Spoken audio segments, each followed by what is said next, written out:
2014 সাল থেকে ঢাকা বিশ্ববিদ্যালয়ে সেকেন্ড টাইম বন্ধ রয়েছে। আর এই ধারাবাহিকতায় সারা বাংলাদেশের অনেকগুলো পাবলিক বিশ্ববিদ্যালয়ে সেকেন্ড টাইম বন্ধ করা হয়েছিল।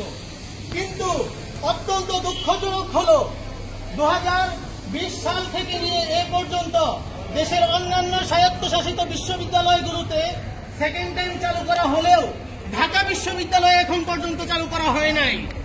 আপনারা জানেন এই বিষয় নিয়ে প্রতি বছর ঢাকা বিশ্ববিদ্যালয়ে আন্দোলন হয়, এই আন্দোলনকে তারা কোনো গুরুত্বই দেয় না। আপনারা জানেন এই আন্দোলনে নামার পর শিক্ষার্থীদেরকে হামলা মামলার ভয় দেখিয়ে উঠিয়ে দেওয়া হয়।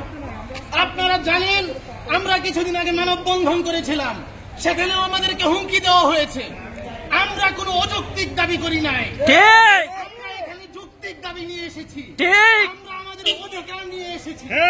আমাদের অধিকার যে পর্যন্ত না দেওয়া হবে আমরা এই মাঠ ছাড়বো না ইনশাআল্লাহ। ঢাকা বিশ্ববিদ্যালয়ে পুনরায় সেকেন্ড টাইম দিতে হবে, অবশ্যই দিতে হবে, দিতে হবে, মানতে